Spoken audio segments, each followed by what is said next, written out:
मित्रों नमस्कार। हरियाणा के दिवंगत आईपीएस वाई पूरण कुमार के केस में अब इस पूरे मामले को दिल्ली तक ले जाने की तैयारियां शुरू हो चुकी हैं, क्योंकि अब दिन ज्यादा बढ़ रहा है।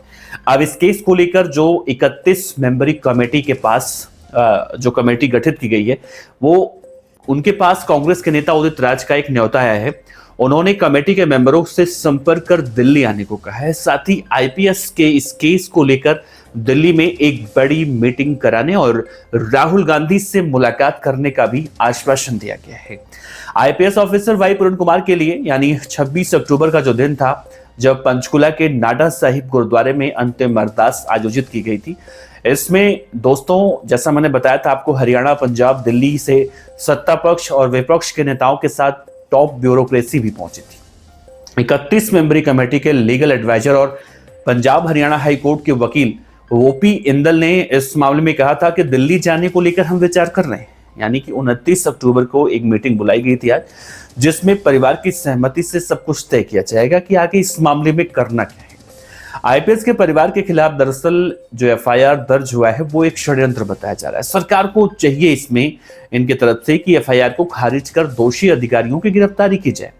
पूर्व सांसद उदित राज ने कहा है कि नेशनल लेवल पर इस मुद्दे को हम ले जाने वाले हैं, क्योंकि आईएएस पूरण कुमार साहब को इंसाफ देने के लिए 31 मेंबरी कमेटी को दिल्ली आने का जो पहला न्योता है, वो उदित राज की तरफ से आगे है। मतलब एक हाथ आगे बढ़ा है। उन्होंने कमेटी के मेंबरों को कहा है कि आप लोग इस मामले को लेकर दिल्ली आइए, मैं आपका स्वागत करता हूं। सीनियर नेताओं से, राहुल गांधी से, सबसे मैं मुलाकात करवाऊंगा, मीटिंग करवाऊंगा, और इसके बाद इस पूरे मुद्दे को नेशनल लेवल पर लेकर जाना आसान होगा। उन्होंने 2 दिन में इस पर फैसला बताने को भी कहा है। पूर्व मंत्री संदीप बाल्मीकि आम आदमी पार्टी के जो थे, उन्होंने बहुत जल्दी समाधान निकालने की बातें कही हैं। और दूसरा न्योता देखा जाए तो संदीप बाल्मीकि की तरफ से दूसरा हाथ बढ़ा है। पहला हाथ उदित राज, दूसरा हाथ संदीप बाल्मीकि। 31 मेंबरी कमेटी के पास ये लगातार न्योते आ रहे हैं और इस मीटिंग में जैसे देखा जाए, सभी को दिल्ली आने का न्योता दिया जा रहा है। पूर्व मंत्री जो हैं संदीप बाल्मीकि, उन्होंने कमेटी को आश्वासन दिया है कि वो केंद्रीय मंत्री रामदास आठवले जी से इस मुद्दे को लेकर लगातार चर्चा भी कर रहे हैं और बहुत जल्दी इसका समाधान निकाल लिया जाएगा। दिल्ली से न्योता आने की जो वजह हैं, उसमें देखा जाए तो विपक्ष राष्ट्रीय स्तर का मुद्दा बनाना चाह रहा है। 31 मेंबरी कमेटी को दिल्ली से न्योता आने का जो वजह है, जैसा मैंने जिक्र किया, उसको राष्ट्रीय स्तर का मुद्दा बनाकर से पेश किया जाएगा। और सबसे अहम बात यह है कि बिहार चुनाव में भी विपक्ष के नेता, खासकर राहुल गांधी साहब, इस मुद्दे को जमकर उठा भी रहे हैं। ये आईपीएस के सुसाइड के बाद उनकी आईएएस पत्नी अमनीत पी कुमार से भी मिलने के लिए, आपको याद होगा, राहुल गांधी पहुंचे थे। रोहतक एसआई के मामले में जो केस था वो खारिज करने की मांग जो है कहीं ना कहीं देखी जा रही है। वजह यह है कि रोहतक के एसआई संदीप लाठर ने भी इस मामले में सुसाइड किया था और इससे पहले संदीप ने एक वीडियो जारी किया था, जिसमें आईपीएस पूरण कुमार, उनकी पत्नी अमनीत कुमार और उनके साले पर भ्रष्टाचार के आरोप लगाए थे। इसके बाद रोहतक पुलिस ने आईएएस अमनीत, उनके विधायक भाई अमित रतन समेत 4 लोगों के खिलाफ इस मामले में एफआईआर दर्ज किया था। कमेटी समेत आईपीएस के परिवार वाले इस एफआईआर को खारिज करने की लगातार मांग कर सकते हैं या कर रहे हैं। सुसाइड केस जो है, ये पूरा जो चंडीगढ़ पुलिस की एसआईटी जांच कर रही है, नोट में शामिल अधिकारियों का रिकॉर्ड अब हरियाणा से ले चुकी है।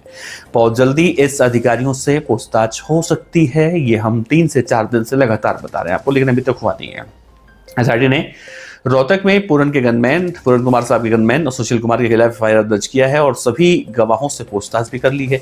गवाहों में रोहतक के कई पुलिसकर्मी शामिल हैं। अब एसआईटी अन्य गवाहों से पूछताछ करने वाली है। साथ ही एफआईआर दर्ज करवाने वाले शराब ठेकेदार को भी तलब करने वाली है। लैपटॉप की जांच रिपोर्ट हो सकती है इस पूरे मामले में मददगार, क्योंकि एसआईटी ने जो पूरण कुमार साहब का लैपटॉप फॉरेंसिक जांच के लिए भेजा है, इसमें यह पता लगाया जा रहा है कि जो सुसाइड नोट और वसीयत लिखी गई थी, क्या वो इसी लैपटॉप पर टाइप की गई थी। क्या अभी जो इसकी रिपोर्ट है वो कब आएगी? इस रिपोर्ट को देखा जाए तो पुलिस के लिए काफी मददगार साबित हो सकती है। कॉल डिटेल्स के आधार पर पुलिस अब लोगों से भी पूछताछ कर रही है। तो अब आईपीएस वाई पूरण कुमार साहब को इंसाफ दिलाने के लिए इस मुद्दे को नेशनल लेवल पर ले जाने की तैयारी हो रही है। पहला हाथ कांग्रेस नेता उदित राज साहब ने बढ़ाया है और दूसरा हाथ संदीप बाल्मीकि ने बढ़ाया है। लेकिन इन दोनों हाथों में थोड़ा सा दिक्कत है, लेफ्ट और राइट का। लेफ्ट और राइट का समझने का मतलब ये है, उदित राज साहब कह रही हैं कि मैं राहुल गांधी से मिलवाऊंगा और इस मुद्दे को नेशनल लेवल पर लेकर जाऊंगा, कांग्रेस के बड़े बड़े नेताओं से मिलाऊंगा। तो कहीं ना कहीं इस मामले में एक और चीज देखने को मिल रहा है। दूसरा हाथ राइट में इसलिए कह रहा हूं संदीप वाल्मीकि का। संदीप वाल्मीकि भी वाल्मीकि समाज से आते हैं और ये कह रही हैं कि मैं इस पूरे मुद्दे को लेकर केंद्रीय मंत्री रामदास अठावले साहब से बात कर रहा हूं और आपसे उनको मिलवाऊंगा।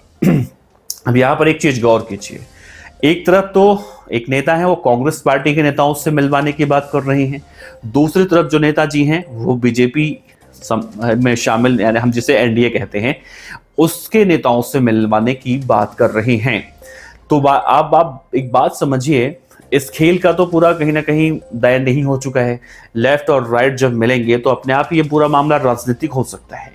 एक तरफ बिहार का चुनाव भी है, इसमें कहीं ना कहीं इस मुद्दे को जरूर भुनाने की कोशिश भी की जा सकती है। ये मैं इसलिए कह रहा हूं, आप थोड़ा सा गौर कीजिए। जो लोग आईएएस पूरन कुमार के घर पर जा रहे थे, उन्हें एक तरह से कहें उनके पूरे घर को राजनीतिक मंच बना दिया था, उन्होंने राजनीतिक अखाड़ा बना दिया था। कोई आ रहा था हम ये कर देंगे साहब, कोई आ रहा था हम ये कर देंगे साहब। लेकिन एक चीज आप गौर करेंगे तो समझ में आएगा। जब वाई पूरन कुमार साहब का शोक सभा परसों हमने देखा, उसमें कौन कौन था? उसमें वही लोग थे जो लोग आईपीएस पूरन कुमार साहब को सच में इंसाफ दिलाने की बात कर रहे थे। जिन लोगों को होना चाहिए था वो लोग नहीं थे। होना किसको चाहिए था? हरियाणा के मुख्यमंत्री नायब सिंह सैनी साहब को भी होना चाहिए था। कैबिनेट मिनिस्टर सेंट्रल के मनोहर लाल खट्टर जो हरियाणा के पूर्व मुख्यमंत्री हैं, उनको भी होना चाहिए था। भाई, जब आप घर पर जाकर कहीं ना कहीं इस बात का आश्वासन दे रहे हैं कि हम हर संभव मदद करने के लिए तैयार हैं, सरकार खड़ी है, राज्य सरकार खड़ी है, केंद्र सरकार खड़ी है, तो वहां जाने में क्या दिक्कत है? होगी कोई मजबूरी, चलिए। लेकिन उसी दिन शाम को हरियाणा के मुख्यमंत्री मनोहर लाल नायब सिंह सैनी साहब पहुंचते हैं। वहां पर वो अपना ढांढस बधाते हैं। नायब सिंह सैनी साहब के पहुंचने पर, मनोहर लाल खट्टर साहब के पहुंचने पर, अमनीत पी कुमार यानी दिवंगत आईपीएस वाई पूरन कुमार की पत्नी, उनके चेहरे का दो रंग दिखा। जब मनोहर लाल खट्टर के साथ वो बैठी हैं, यानी एक सोफे पे मनोहर लाल खट्टर साहब बैठे हैं और उनके बगल में एक दूसरा सोफा है, उनकी बिटिया बैठी हैं, और यहाँ पर सामने एक और, उनके लेफ्ट में एक और सोफा है जिसमें अमनीत पी कुमार बैठी हैं। कहीं से भी वो संतुष्ट नजर नहीं आ रही हैं।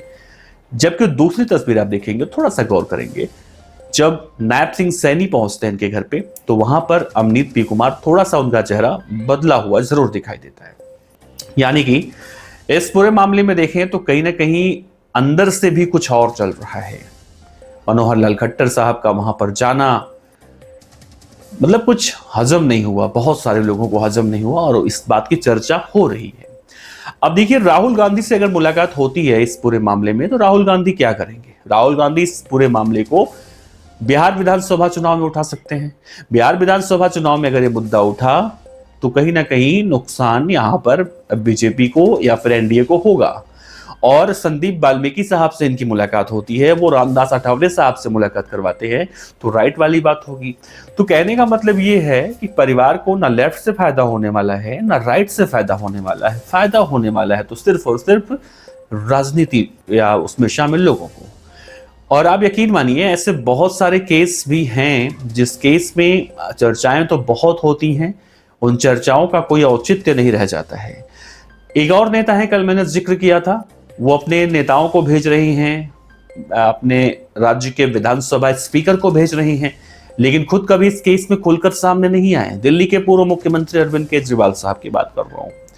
क्या उनको नहीं आना चाहिए था इस पूरे मामले में? वो पर्दे के पीछे बैठकर कह रहे हैं भाई हम आईपीएस के परिवार के साथ खड़े हैं, हर संभव मदद करेंगे, हर तरह से सारी तैयारियां की जा रही हैं। तो इस पूरे मामले में देखिए, एक कहीं ना कहीं असल सच्चाई है। कहा जाता है ना कि हमारे भोजपुरी में एक कहावत है कि जे तन लागे वो तन जाने, ये हिंदी में है, लेकिन हमारे यहाँ कुछ और ही कहा जाता है। मतलब कहने का मतलब है जिसके ऊपर गुजरती है वही ज्यादा महसूस करता है, और वो जिस तरह से फाइट करता है ना, दूसरा कोई नहीं कर सकता। इस पूरे केस में अमनीत कुमार पर आरोप लगा कि उन्होंने लैपटॉप नहीं दिया, पोस्टमार्टम नहीं करने दिया, ये हो गया, वो हो गया, बहुत देर हो गई, नहीं तो हो जाता, ऐसा हो जाता, वैसा हो जाता, कानूनन जुर्म है वगैरह वगैरह। अगर उन्होंने फाइट नहीं की होती ऐसी, तो शायद अभी जो कुछ हुआ है वो नहीं होता। अभी कम से कम ये सुनने में तो आ रहा है ना कि जो उन्होंने नोट लिखा था 8 पेज का, उस नोट में काफी हद तक बातें सच है। ये सब कुछ उनकी फाइट का नतीजा है। बाकी लोग कहीं ना कहीं इस पूरे मुद्दे को भुनाने की कोशिश कर रहे हैं, इस बात से इनकार नहीं किया जा सकता। वैसे इस पूरे मामले में आप बताइए, क्या उदित राज साहब का हाथ पकड़ना चाहिए, या फिर संदीप वाल्मीकि साहब का हाथ पकड़ना चाहिए, या फिर इस केस में खुद मजबूत होकर लड़ना चाहिए, इंतजार करना चाहिए एसआईटी की रिपोर्ट का, क्योंकि अभी पॉजिटिव रिपोर्ट ही आ रही है। अपने विचार रखिएगा दोस्तों। नमस्कार, जय।